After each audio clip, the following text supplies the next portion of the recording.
Hello दोस्तों, कैसे हैं आप सब लोग। मैं स्मिता शंकर शिक्षा सिंधु में आप सबका बहुत बहुत स्वागत है। दोस्तों, आप सबकी CTET 2022 की तैयारी कैसी चल रही है। उम्मीद है बहुत ही अच्छी चल रही होगी। दोस्तों, CTET 2022 के लिए हम सब ने शुरू किया था प्रैक्टिस क्वेश्चन, कुछ क्वेश्चन का प्रैक्टिस करना प्रीवियस ईयर क्वेश्चन से, यानी 2021 में जो आपका ऑनलाइन एग्ज़ाम यानी जो एग्ज़ाम CBT मोड में हुआ है उसके प्रश्नों से हम सब शुरू किए थे प्रैक्टिस करना, क्योंकि नेक्स्ट एग्ज़ाम आपको 2022 का जो एग्ज़ाम होगा वो इसी पैटर्न पे होगा। उसके क्वेश्चन के लेवल ऐसे ही होंगे जैसे कि 2021 के दिसंबर जनवरी के एग्ज़ाम में आए थे। तो इसके लिए दोस्तों सबसे पहले हम लोगों ने शुरू किया है 2021 के क्वेश्चन से प्रैक्टिस करना। 23 दिन तक आपका एग्ज़ाम चला था और 23 दिन के सारे पेपर के सेट यानी पेपर 1 और पेपर 2 दोनों पेपर के सेट हम लोग सॉल्व करने वाले हैं शिक्षा सिंधु में।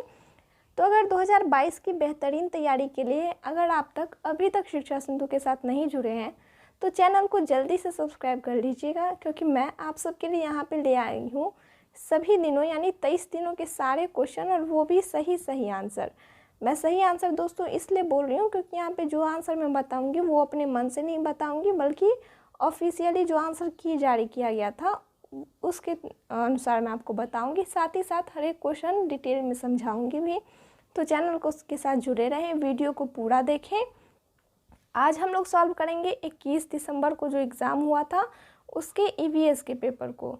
इससे पहले दोस्तों हम सब ने 16 दिसंबर और 20 दिसंबर के सारे पेपर सॉल्व कर चुके हैं। पेपर 1 के सारे सब्जेक्ट के क्वेश्चन सॉल्व कर चुके हैं और आज 21 दिसंबर के EVS के क्वेश्चन यानी पर्यावरण अध्ययन के क्वेश्चन सॉल्व करेंगे। 30 प्रश्न आते हैं 30 नंबर के, यानी 1 नंबर के 1 प्रश्न। और 21 दिसंबर के CDP यानी बाल विकास और गणित के क्वेश्चन हम लोग सॉल्व कर चुके हैं। आज हम सॉल्व करेंगे पर्यावरण यानी EVS के क्वेश्चन को। तो चलिए शुरू करते हैं सॉल्व करना। हर एक क्वेश्चन बहुत ही इम्पोर्टेंट है, इसलिए हर एक क्वेश्चन को ध्यान से देखिएगा, आंसर करने की पूरी कोशिश करिएगा और कमेंट में ज़रूर बताइएगा कि वीडियो कैसा लगा और आपके कितने आंसर सही हुए। दोस्तों, सबसे पहला प्रश्न जो कि 21 दिसंबर के एग्ज़ाम में पूछा गया था वो ये है कि नीचे दी गई सूची पर विचार कीजिए और इसमें से कौन सा भिन्न है ये बताना है। तो कौन कौन सा नाम दिया हुआ है, झील, झरना, तालाब, पहाड़ी और नदी। तो दोस्तों इन सब में सबसे अलग कौन सा है, सबसे अलग है पहाड़ी, क्योंकि ये तीनों जो है वो क्या है, पानी से जुड़े हुए हैं। इसलिए इसका सही आंसर कौन होगा, सबसे पहला क्वेश्चन यानी क्वेश्चन नंबर 61 का सही आंसर होगा पहाड़ी। अगला प्रश्न है क्वेश्चन नंबर 62 कि नीचे दिए गए कथन पर विचार कीजिए। नीचे कुछ कथन दिए हुए हैं, उसमें से आपको सही कथन चुनना है। पहला कथन है कि गुजरात में लोग दाल के साथ चपाती खाते हैं और दाल में शक्कर डालते हैं। तो ये कथन बिल्कुल सही है कि गुजरात के लोग दाल के साथ चपाती खाते हैं और दाल में शक्कर डालते हैं। अगला कथन है केरल में अधिकतर लोग किसी भी करी के साथ टैपियोका खाते हैं। हमेशा याद रखिए टैपियोका का प्रयोग केरल में किया जाता है। ऑप्शन बी भी सही है। कश्मीर के लोग नारियल के तेल में बनी समुद्री मछली खाते हैं। दोस्तों नारियल के तेल में बनी समुद्री मछली गोवा में खाया जाता है और गोवा के यानी ये ऑप्शन गलत है, कश्मीर में नहीं खाया जाता। और चौथा ऑप्शन है गोवा के लोग सरसों के तेल में बनी मछली खाते हैं। गोवा के लोग नारियल के तेल में बनी समुद्री मछली खाते हैं और कश्मीर के लोग सरसों के तेल में बनी मछली खाते हैं। यानी ऑप्शन सी और ऑप्शन डी दोनों उल्टा लिखा हुआ है, यानी दोनों गलत है। तो सही कौन सा है, ए और बी केवल, यानी पहला ऑप्शन इसका सही आंसर है। ये सारे क्वेश्चन दोस्तों पूछे जाते हैं NCERT से, आप ज़रूर पूरा NCERT पढ़िए। और शिक्षा सिंधु पे आपको एक प्लेलिस्ट मिलेगा जिसमें मैं सारे NCERT का जो मेन चैप्टर मेन टॉपिक है वो मैं बताई हूँ। एक बार वो पूरा वीडियो अगर आप देख लें तो ऐसे क्वेश्चन बहुत ही आसानी से आप सॉल्व कर पाएंगे। नीचे दिए गए पक्षियों की वह कौन सी प्रजाति है जिसकी आँख मानव की भांति उसके सामने होती है। यानी जैसे मानव की आँख क्या होती है, सामने होती है, वैसे ही कौन सा ऐसा पक्षी है जिसकी आँख क्या होती है, सामने होती है। डार्जिन नहीं दोस्तों, ये दर्जिन दिखा है। दर्जिन चिड़िया, वीवर पक्षी, कलचिरी या फिर उल्लू। तो दोस्तों उल्लू की आँखें क्या होती है, मनुष्य यानी मानवों की भांति सामने में होती है उल्लू की आँख, यानी सही आंसर होगा ऑप्शन नंबर 4। बाकी पक्षी की आँख बगल में होते हैं लेकिन उल्लू की आँख आगे होती है। अगला प्रश्न है, स्थानों के साथ उस क्षेत्र के गांवों के सामान्य घरों के साथ विवरण का मिलान कीजिए। यानी यहाँ पे कुछ गांवों के नाम दिए हुए हैं और उससे जुड़े कुछ विवरण दिए हुए हैं, तो आपको मिलाना है कि यहाँ पे विवरण घर के हैं तो कौन से किस प्रकार के घर किस प्रकार के गांव में होते हैं। सबसे पहला है ए में लिखा हुआ मोलन गांव, जो कि अवस्थित है कहाँ पे, असम में। तो दोस्तों जब कभी भी असम की बात होती है, जब आप सब पढ़े होंगे एनसीईआरटी, मैं पहले अभी बताई हूँ कि आप ज़रूर वो प्लेलिस्ट खोल के देखें, सारा चैप्टर उसमें पढ़ें, जो जितना मैं पढ़ाई हूँ मेन टॉपिक उसमें मैं बताई थी आपको कि असम में क्या कहा जाता है। दोस्तों कहीं भी असम की बात हो तो आप हमेशा बांस को याद रखें, क्योंकि असम में बांस को हरा सोना कहा जाता है। क्यों? क्योंकि असम में बाढ़ बहुत होती है, पानी बहुत होता है, इसके कारण क्या होता है, बांस के खंभों पर 3 से 4 मीटर ऊंचाई पर बने उठे हुए घर होते हैं। यानी मोलन गांव असम में कैसे घर होते हैं, बांस पे बने हुए घर होते हैं। तो ऑप्शन ए के लिए कौन सा ऑप्शन सही है, ऑप्शन नंबर 3। ऑप्शन ए के लिए ऑप्शन 3 सही है। अब बी के लिए देखते हैं लद्दाख में कैसे घर होते हैं। तो दोस्तों लद्दाख में मिट्टी और चूने से पुती हुई पत्थर की दीवारें होती हैं, लकड़ी के फर्श होते हैं और लकड़ी की समतल छत होती है। याद रखें लद्दाख में छत समतल होती है और लकड़ी की होती है। और मनाली में भी लकड़ी की छत होती है, पत्थर और लकड़ी से बने हुए, लेकिन मनाली में हमेशा कैसे छत होंगे, ढालू छत। बहुत बार आप कन्फ्यूज़ हो जाते हैं, हमेशा याद रखें लद्दाख में होंगे समतल छत, सीधे छत। आप ऐसे याद रख सकते हैं कि लद्दाख के लोग सब्जियों को सुखा के कई महीने इस्तेमाल करते हैं और वो सब्जियों को छत पे सुखाते हैं। तो छत कैसी होनी चाहिए, समतल होनी चाहिए। और मनाली में बर्फ़ गिरने के कारण क्या होता है, छत ढालुआ बनाया जाता है, जिसके कारण बर्फ़ आसानी से नीचे गिर जाए। तो लद्दाख के लिए कौन सा ऑप्शन सही होगा, लद्दाख के लिए होगा सही ऑप्शन नंबर 4 यानी समतल छत। और मनाली के लिए कौन सा सही होगा, ऑप्शन नंबर 5। अब बात है राजस्थान की। तो राजस्थान में बनाए जाते हैं मिट्टी की मोटी दीवारें जिनकी छतें कटीली झाड़ियों की बनी होती है। दोस्तों मिट्टी की मोटी दीवारें बनाने का भी एक कारण है, राजस्थान में मिट्टी की जो मोटी दीवारें होती हैं वो गर्मी को बाहर रोकती हैं, घर को ठंडा रखती है, जिसके कारण राजस्थान में इस प्रकार के घर बनाए जाते हैं। यानी डी का कौन सा सही ऑप्शन है, ऑप्शन नंबर 1। तो देखिए किस ऑप्शन में सही है, इसमें ए का तीसरा नहीं है, ये गलत है। फिर बी का चौथा किस में है, इसमें भी है और इसमें भी है, यानी ये ऑप्शन भी नहीं होगा। फिर सी का 5वां किस में है, ना इसमें है ना ही इसमें है। तो दोस्तों इस क्वेश्चन का क्या था, ये इस क्वेश्चन का सबको प्लस पॉइंट मिला था, क्योंकि सीटेट ने क्या किया था, आंसर देने में कुछ गड़बड़ी कर दी थी, उसने सही आंसर नहीं दिया था। आप याद रखें इस क्वेश्चन का सही आंसर ये होगा। अब बढ़ते हैं अगले प्रश्न की ओर। अगला प्रश्न है कि हाथियों के विषय में नीचे दिए गए कथन पर विचार कीजिए। हाथियों का एक समूह जिसे क्या कहते हैं, झुंड कहते हैं, उसमें रहते हैं। यानी हाथी समूह में झुंड में रहते हैं, ये कथन सही है। आपको सही कथन चुनना है। तो हाथी हमेशा क्या करते हैं, झुंड में रहते हैं।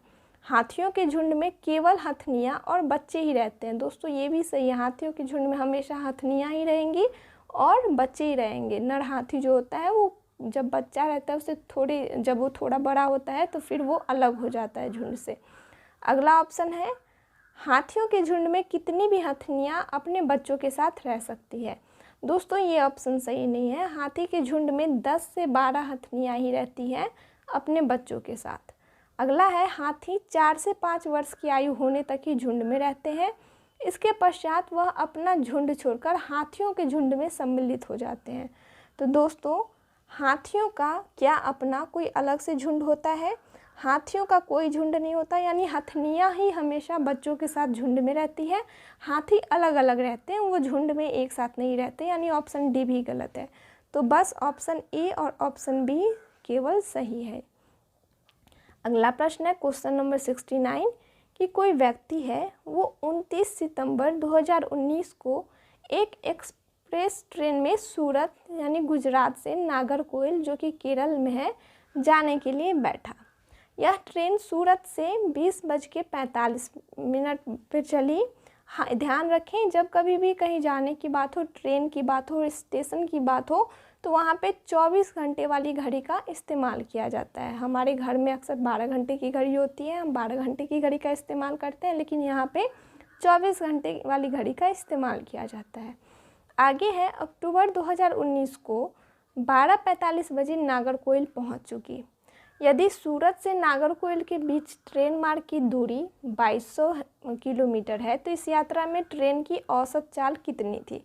तो दोस्तों चाल यानी हमें क्या निकालना है, स्पीड निकालना है। स्पीड निकालने का क्या फॉर्मूला होता है, डिस्टेंस यानी दूरी बाय टाइम यानी कितना समय लगा। तो सबसे पहले डिस्टेंस तो यहाँ पे दिया हुआ है, गिवन है कितना, 2200 किलोमीटर डिस्टेंस गिवन है। हमें निकालना क्या है, टाइम। तो टाइम हम कैसे निकालेंगे दोस्तों, देखिए शुरुआत कब हुई, 29 सितंबर को चली ट्रेन सूरत से नागरकोइल की ओर। 29 सितंबर के बाद 29 सितंबर को कितने बजे चली, ध्यान दीजिए, 29 सितंबर को चली 20:45 पे, यानी 29 सितंबर को 20:45 पे अगर ट्रेन चली और समय कितने देर का होता है, 24 घंटे का समय होता है। तो टोटल कितने देर यात्रा की ट्रेन, 3 घंटा 15 मिनट, यानी 3 घंटा 15 मिनट के बाद तो 24 बज गया, यानी 29 तारीख को 3 घंटे 15 मिनट तक यात्रा किया जो भी व्यक्ति गया ट्रेन से। फिर अगले दिन 30 सितंबर को पूरे दिन यात्रा किया, यानी 24 घंटे उसने यात्रा की। फिर अगले दिन 1 अक्टूबर को उसने कितने घंटे यात्रा की, वो 12:45 पे पहुंच चुका, यानी अगले दिन उसने 12:45 यानी 12 घंटा 45 मिनट यात्रा की। तो आपको टोटल टाइम निकालना है, यानी कितने देर तक यात्रा की वो आप निकाल लें। तो आप इसे जोड़ सकते हैं, आसानी से इसे निकाल सकते हैं, 3 घंटे 15 मिनट, फिर 24 घंटे और फिर 12 घंटा 45 मिनट। अगर इसे ऐड करें तो आपके पास आएगा, ये 60 मिनट का 1 घंटा होता है, यानी 40 आवर तक इसने क्या किया, यात्रा किया। यानी टोटल टाइम कितना लगा सूरत से नागरकोइल जाने में, 40 घंटा। स्पीड निकालना है, डिस्टेंस बाय टाइम। अगर इसे हम देखें तो क्या आएगा, 55 किलोमीटर पर आवर, यानी इसका सही आंसर क्या होगा दोस्तों, 55 किलोमीटर पर आवर किस में है, ऑप्शन नंबर 3 में। बढ़ते हैं अगले प्रश्न की ओर। अगला प्रश्न है, निम्नलिखित राज्यों में से किसके बगीचों में तेज पत्ता, छोटी इलायची, बड़ी इलायची, काली मिर्च उगते हैं। यानी यहाँ बात हो रही है, ध्यान दें, मसालों की। तो मसाले वाले राज्य किसे कहा जाता है दोस्तों, केरल को। जब कभी भी मसाले की बात हो तो ध्यान रखिए वो कहाँ पे होते हैं, केरल में होते हैं। ये सारी बातें मैं आपको, ये सारा टॉपिक हम लोग पढ़ चुके हैं, ये हर एक चीज़ एक एक स्टोरी के रूप में पढ़े थे। अब ज़रूर पढ़ें एनसीईआरटी के बुक ये क्वेश्चन सॉल्व करने के लिए। अगला है कि नेपेथिन्स के विषय में नीचे दिए गए कथनों पर विचार कीजिए। कथन क्या है कि यह पौधा कीड़े मकोड़ों, मेढकों, चूहों को फंसाकर उनका शिकार करता है। आपको इसके बारे में सही कथन को चुनना है कि कौन सा कथन सही है। तो एक कथन सही है, ये पौधा हमेशा क्या करता है, कीड़े मकोड़ों, मेढकों, चूहों को फंसाकर उनका शिकार करता है। अगला ऑप्शन है, यह पौधा हमारे देश में नहीं पाया जाता। दोस्तों नेपेथिन्स यानी जिसे कहते हैं घटपर्णी या फिर पीचर प्लांट इंग्लिश में कहते हैं, वो हमारे देश में पाया जाता है। मेघालय जैसे राज्य में घटपर्णी पाया जाता है, यानी ऑप्शन बी क्या है, गलत है। तो ऑप्शन बी जिस ऑप्शन में होगा वो हम क्या करेंगे, हटा देंगे। अगला ऑप्शन है फिर, यह पौधा कीड़े मकोड़ों को खींचने के लिए मोहक आवाज़ निकालता है। बहुत सारे बच्चे यहाँ पे फंस जाते हैं, वो इसे सही मान लेते हैं, लेकिन घटपर्णी या फिर नेपेथिन्स या फिर पीचर प्लांट कभी भी आवाज़ नहीं निकालता। वो क्या करता है, एक तरह का गंध निकालता है, यानी ऑप्शन सी भी गलत है। तो यहाँ से आपको सही ऑप्शन मिल गया, लेकिन ऑप्शन डी भी आप हमेशा याद रखें कि इसका आकार कैसा होता है, घड़े जैसा होता है, जिसका मुंह पत्ती से ढका होता है। कोई भी कीड़ा मकोड़ा इसके मुंह के ऊपर पहुँचते ही इसमें फंस जाता है और बाहर नहीं निकल पाता, यानी ऑप्शन डी इसका सही आंसर है। ए और डी सिर्फ इसके सही आंसर थे। नेक्स्ट क्वेश्चन है कि दांडी यात्रा भारत की आज़ादी के से पहले ही महात्मा गांधी के जीवन की एक महत्वपूर्ण घटना है। यह घटना कब घटी थी? 1940 में, 1932 में, 1927 या फिर 1913 में। तो दोस्तों दांडी मार्च कब हुआ था? 12 मार्च से 6 अप्रैल तक चला था। 12 मार्च को शुरू हुआ था और ये चला था 6 अप्रैल तक। लेकिन आप ध्यान दें कि आप सबको याद है कि कब शुरू हुआ था? ये शुरू हुआ था 1930, यानी यहाँ पे किसी भी ऑप्शन में आपको 1930 देखने को नहीं मिल रहा है, यानी सारे ऑप्शन गलत हैं। और इसके लिए भी आपको सीटेट की तरफ से 1 नंबर ज़्यादा मिला था, सभी को 1 नंबर दिया गया था। लेकिन आप याद रखें इसका सही टाइम कब है। अगला क्वेश्चन है कि नीचे दिए गए किस रोग के प्रकरण में डॉक्टर रोगियों को गुड़, आंवला और हरी पत्तियों वाली सब्जी खाने के लिए सलाह देता है? दोस्तों अगर आप हम जब इससे पहले 20 दिसंबर के क्वेश्चन सॉल्व किए थे, तो अगर आप वो क्लास देखे होंगे तो वहाँ पे देखे होंगे क्वेश्चन पूछा गया था कि डॉक्टर रोगी को सलाह देता है कैसा चीज़ खाने के लिए जिसमें बहुत ज़्यादा आयरन हो, और ऑप्शन में दिया गया था कुछ सब्जियों के नाम, कुछ खाने वाली चीज़ों के नाम। और आज के क्वेश्चन में क्या है? खाने वाली सब्जियों का नाम दिया गया है और पूछा गया है किस रोग के प्रकरण में। तो ये खाया जाता है एनीमिया में। क्यों खाया जाता है? क्योंकि एनीमिया में क्या होती है? आयरन की कमी हो जाती है और ये खून की कमी हो जाती है, और इन सारी चीज़ों में बहुत ज़्यादा मात्रा में आयरन पाया जाता है, जिसके कारण ये सारी चीज़ एनीमिया में खाई जाती है। इसका सही आंसर है ऑप्शन नंबर 2। नेक्स्ट क्वेश्चन है कि माउंट एवरेस्ट के विषय में निम्नलिखित कथनों पर विचार कीजिए। सबसे पहला कथन है, आपको इसमें से दोस्तों सही कथन चुनना है कि कौन सा कथन सही है। सबसे पहला कथन है यह हमारे देश का हिस्सा है। आप सब में से कितने लोगों को लग रहा होगा कि माउंट एवरेस्ट हमारे देश का हिस्सा है? दोस्तों इसका पहला ऑप्शन गलत है। माउंट एवरेस्ट हमारे देश का हिस्सा नहीं है। माउंट एवरेस्ट क्या है? कहाँ का हिस्सा है? माउंट एवरेस्ट है नेपाल का हिस्सा। नेपाल का हिस्सा है, और नेपाल में माउंट एवरेस्ट को कहा जाता है सागरमाथा। सागरमाथा कहा जाता है नेपाल में माउंट एवरेस्ट को। यह हमारे देश का हिस्सा नहीं है। तो आप यहाँ से भी देख सकते हैं ये ऑप्शन नहीं होगा, ना ही ये ऑप्शन होगा, क्योंकि इस दोनों में ए है। ए सही नहीं है। अगला है इसकी चोटी की ऊंचाई 8900 मीटर है। ये ऑप्शन सही है, यानी बी ऑप्शन वाला ऑप्शन सही है। नेक्स्ट ऑप्शन है कि बछेंद्री पाल इस पर्वत की चोटी पर कदम रखने वाली भारत की पहली महिला बनी थी। ये भी सही है। बछेंद्री पाल का एक चैप्टर दिया हुआ है एनसीईआरटी के बुक में, जिसे आप सबको अच्छे से पढ़ लेना है, क्योंकि यहाँ पे देख सकते हैं ऑप्शन, अगला ऑप्शन आप देखें कि एक पर्वत की चोटी पर, इस पर्वत की चोटी पर हमारे देश का राष्ट्रीय ध्वज सर्वप्रथम 23 मई 1994 की दोपहर को गाड़ा गया था। तो दोस्तों अगर आप इस चैप्टर को ध्यान से पढ़ें तो आप देखेंगे 23 मई को तो गाड़ा गया था, लेकिन कब गाड़ा गया था? 1984 में। यहाँ पे ऑप्शन में दिया हुआ है 1994। तो आपको ये चीज़ हमेशा ध्यान से पढ़नी है। चैप्टर को स्टोरी के जैसे बना के, बहुत इंटरेस्टिंग बना के दिया हुआ है, तो बहुत ही अच्छा लगेगा आपको पढ़ने में। तो 1984 में 1:07 पर गाड़ा गया था, यानी ऑप्शन डी भी क्या है? गलत है। तो बस बी और सी ऑप्शन सही है, यानी ऑप्शन नंबर 2 इसका सही आंसर है।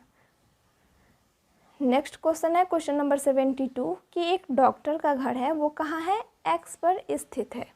तो मान लीजिए दोस्तों ये है डॉक्टर का घर, ये स्थित है एक्स पर, और एक्स से दाहिने ओर है पूरब, यानी इधर पूरब है। अगर आप मैप में भी देखते होंगे तो इधर होता है दाहिने तरफ पूरब, इधर है पश्चिम, इधर अगर जाएंगे, अगर हम इधर गए तो इधर है उत्तर, और अगर हम इधर आए नीचे तो ये है दक्षिण, ऐसे मान लिए। और डॉक्टर का घर यहाँ पे स्थित है, कहाँ पे? एक्स पे। अब आगे लिखा हुआ है क्वेश्चन में कि उसका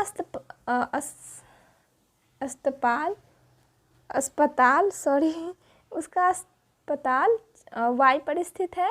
डॉक्टर के घर से अस्पताल जाने के लिए कोई सीधी सड़क नहीं है, अतः डॉक्टर पहले ए पर जाता है, जो कि एक्स से ठीक पूर्व 500 मीटर है। यानी एक्स से पूर्व किधर है दोस्तों? इधर है। इधर डॉक्टर मान लीजिए यहाँ तक आता है, यहाँ पे ए है और इसकी दूरी कितनी है 500 मीटर है। अब आगे क्वेश्चन में दिया हुआ है कि फिर वह बी पर जाता है। बी पर जाते हैं तो ए के ठीक दक्षिण में 400 मीटर, यानी ए के दक्षिण दिशा किधर है, इधर है, यानी ए से दक्षिण आता है कितना 400 मीटर। तो मान लीजिए ए से दक्षिण इधर है, उसमें यहाँ तक आता है, यहाँ तक की दूरी है 400 मीटर और ये जगह है बी। फिर आगे है, फिर वह सी पर जाता है जो कि बी से ठीक पश्चिम 90 मीटर है। तो दोस्तों पश्चिम दिशा किधर है, इधर है पश्चिम, तो इधर कितना मीटर आता है, देखिए क्वेश्चन में लिखा हुआ है 90 मीटर आता है। तो मान लीजिए इतनी दूरी होगी 90 मीटर, यहाँ पे पहुँचा सी पे। फिर आगे क्वेश्चन में लिखा है अंत में वह अस्पताल पर पहुँचता है जो सी के ठीक उत्तर 80 मीटर है, यानी उत्तर किधर है, ऊपर की ओर है। यहाँ से ठीक ऊपर 80 मीटर पे वो वाई पे पहुँचता है अस्पताल पे, यानी यहाँ पे है उसका अस्पताल, हॉस्पिटल। तो हॉस्पिटल के सापेक्ष डॉक्टर के घर की दिशा क्या है। तो दोस्तों इतना तो सब बच्चे मैक्सिमम सॉल्व कर लेते हैं अगर वो उन्होंने प्रैक्टिस की रहती है तो, लेकिन गलती कहाँ पे कर देते हैं, यहाँ पे सापेक्ष यानी रिस्पेक्ट में। तो दोस्तों ध्यान दें, यहाँ पूछ रहा है हॉस्पिटल के रिस्पेक्ट में घर की दिशा, तो हॉस्पिटल के रिस्पेक्ट में आपको बताना है घर की दिशा। तो यहाँ पे हॉस्पिटल है, यहाँ से इधर क्या होगा उत्तर, ये इधर क्या होगा दक्षिण, यहाँ क्या होगा पूरब, यहाँ क्या होगा पश्चिम, घर है यहाँ पे। तो उत्तर और पश्चिम के बीच में है घर, आप देख सकते हैं यहाँ पे। तो घर कहाँ है, उत्तर और पश्चिम के बीच में, यानी ऑप्शन नंबर 2। उम्मीद है आप सबको समझ में आया होगा। ऐसे क्वेश्चन की ज़रूर प्रैक्टिस कीजिए क्योंकि हर दिन ऐसे क्वेश्चन पूछे जाते हैं हर एक एग्ज़ाम में, सीटेट के एग्ज़ाम में। नेक्स्ट क्वेश्चन है कि रेगिस्तानी ओक नामक पेड़ के बारे में निम्न में से कौन सा सही नहीं है, यानी गलत कथन आपको चुनना है। सबसे पहला कथन है इनमें पत्तियों की जगह कांटे होते हैं। दोस्तों क्या आप सब रेगिस्तानी ओक के बारे में सुने हैं कि कौन सा सही है। ये सही है कि इसमें क्या होता है, इसकी जगह पत्तियां नहीं होती, इसमें क्या होते हैं कांटे होते हैं। इसकी जड़ें उथली होती है, यानी फूली हुई जड़ें जो कहें, या फिर बहुत ही उथली इसकी जड़ें होती हैं। यह अपने तने में जल संरक्षित करता है। क्वेश्चन नंबर 73 हम लोग अभी सॉल्व करें। अपने जल तने में क्या करता है, जल संरक्षित करता है और यह 8 मीटर से अधिक ऊंचा होता है। तो दोस्तों सीटेट ने क्या किया था, इसका 3 ऑप्शन भी सही माना था और 4 ऑप्शन भी सही माना था कि यह अपने तने में जल संरक्षित करता है और यह 8 मीटर से अधिक ऊंचा भी होता है। तो इसके लिए इस दोनों ऑप्शन को सही माना गया है।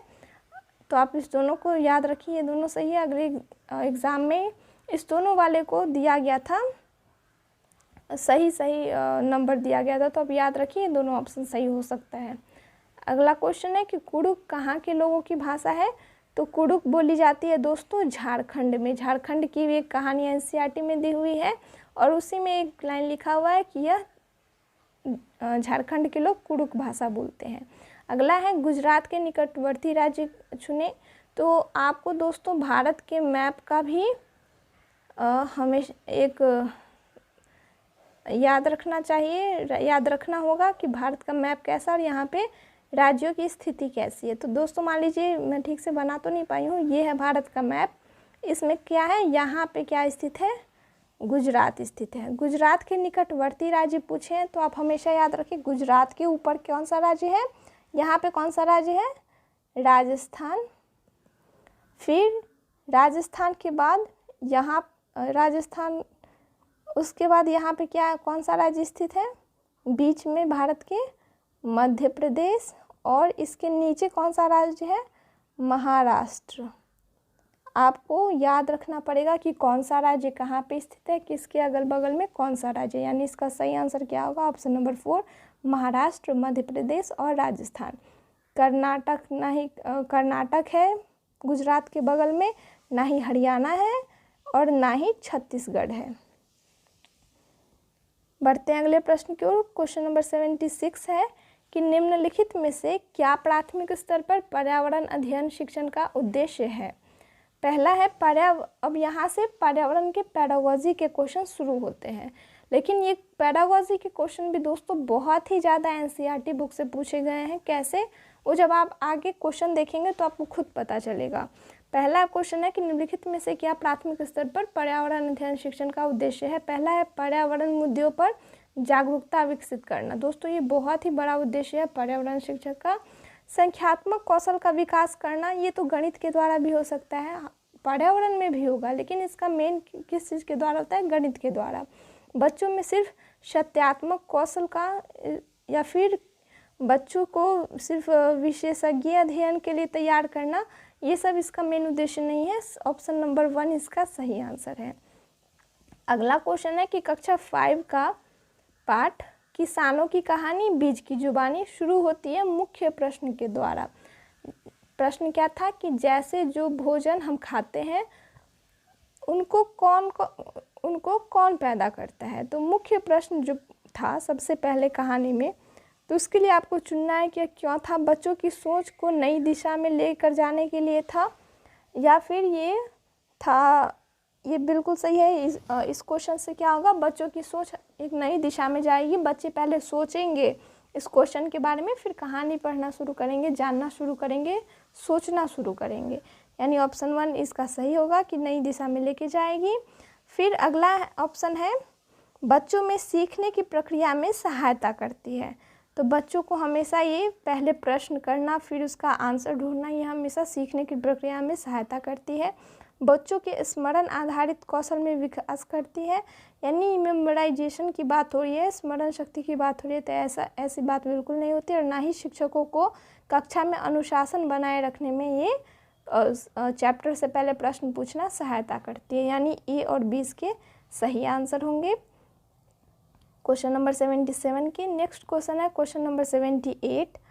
क्वेश्चन है दोस्तों कि निम्नलिखित में से क्या पर्यावरण अध्ययन के पाठ्यचर्या के सुझावित थीम का उप थीम है। तो दोस्तों परिवार और मित्र एक थीम है। आप सबको क्या सभी थीम के नाम याद है? अगर नाम याद हो तो आप ऑप्शन में नाम कमेंट में ज़रूर नाम बताइएगा कि कौन कौन से थीम होते हैं और कितने थीम होते हैं। परिवार और मित्र एक थीम है, हम चीज़ें कैसे बनाते हैं ये भी थीम है, आवास भी थीम है, लेकिन जानवर और पौधे ये थीम में नहीं आते, ये उप थीम है जिसे रखा गया है किसमें, परिवार और मित्र में। यानी ऑप्शन नंबर 4 इसका सही आंसर है। नेक्स्ट क्वेश्चन है क्वेश्चन नंबर 79 कि पर्यावरण अध्ययन में सार्थकपूर्ण सीखना निम्नलिखित में से किसके द्वारा नहीं हो सकता है। तो ध्यान दें, ऑप्शन क्वेश्चन में पूछ रहा है कि नहीं हो सकता है, तो किससे और कहानी द्वारा हमेशा सार्थक शिक्षण होता है, सार्थकपूर्ण सीखना।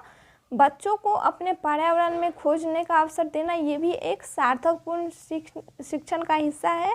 प्रत्येक उप प्रकरण में के प्रारंभ में मुख्य प्रश्न को पूछना। आप अभी भी एक चैप्टर का एग्जाम्पल देखें जिसमें बीज को बोने वाला चैप्टर तो जो था उसमें पहले एक प्रश्न पूछा गया था, यानी ये भी एक इसी का हिस्सा है। बच्चों को स्मरण आधारित सीखने में शामिल करना, ये हिस्सा नहीं है, यानी यही ऑप्शन क्या होगा दोस्तों, सही ऑप्शन होगा। ऑप्शन नंबर 4 इसका सही आंसर है। नेक्स्ट क्वेश्चन है कि निम्नलिखित में से कौन से सीखने के सिद्धांत पर पर्यावरण अध्ययन आधारित होता है।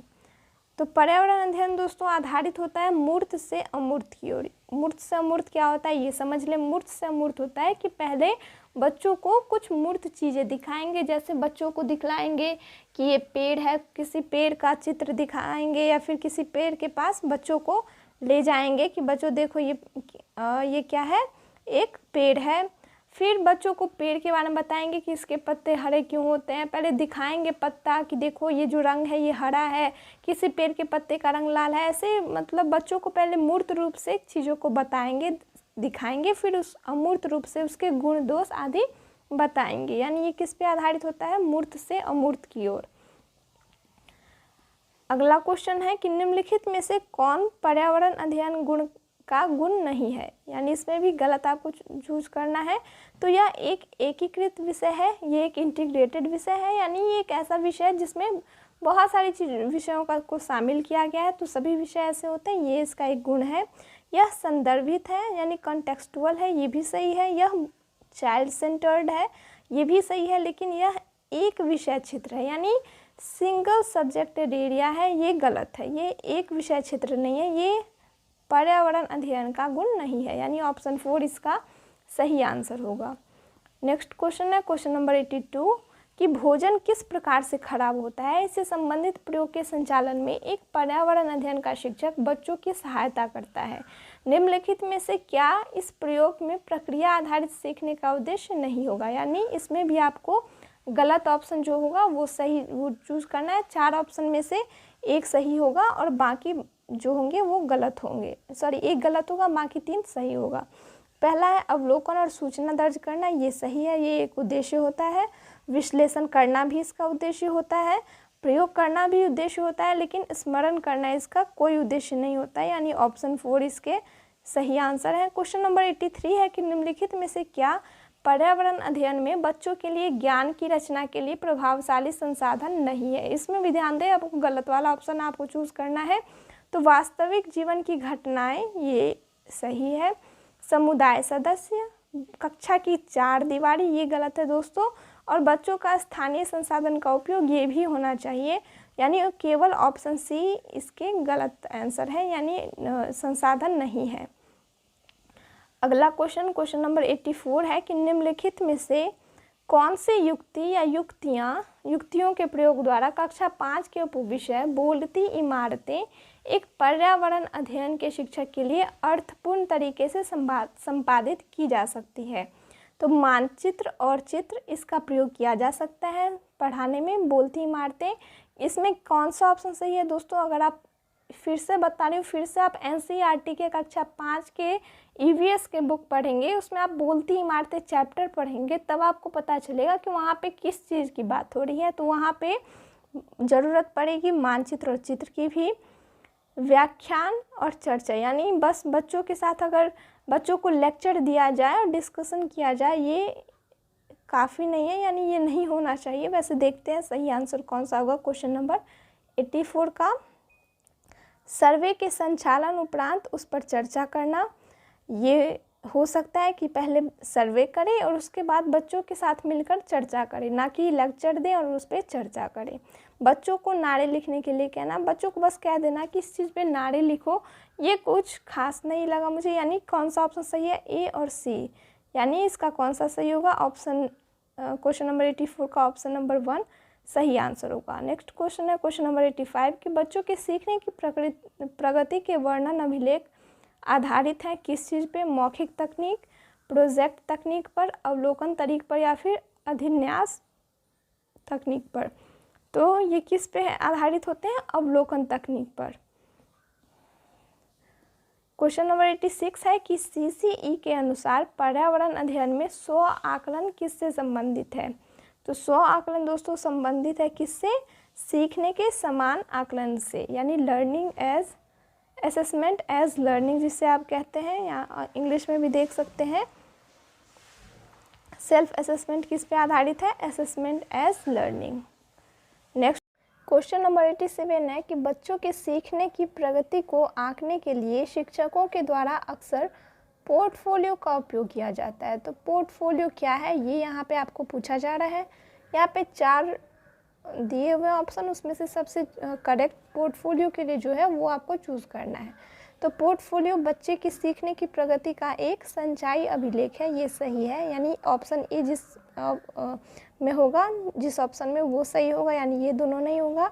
बच्चों द्वारा अपने कार्यों को प्रदर्शित करने में समर्थ बनाता है, ये भी सही है। पोर्टफोलियो बच्चे के द्वारा अपने कार्य को प्रदर्शित करने में समर्थ बनाता है, यानी ऑप्शन बी वाला ऑप्शन भी होगा, यानी ऑप्शन 4 सही होगा। लेकिन ये भी देख लें कि सी क्यों नहीं होगा। सी में लिखा है सिर्फ 1 वर्ष में बच्चों के स्कूल में उसकी उपस्थिति के संबंधित एक कथन, यानी बच्चों का जो अटेंडेंस होता है उससे संबंधित कथन, ये पोर्टफोलियो नहीं होता है, और बच्चे को सीखने और आकलन में सक्रिय भागीदार बनाने में समर्थ करता है।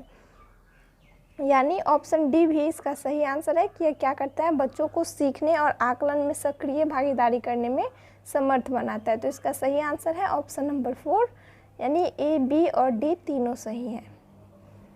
अगला प्रश्न है कि पर्यावरण अध्ययन में बच्चों के लिए संवेदनशील मुद्दों जैसे कि लिंग भेद का अर्थपूर्ण संपादन कैसे किया जा सकता है?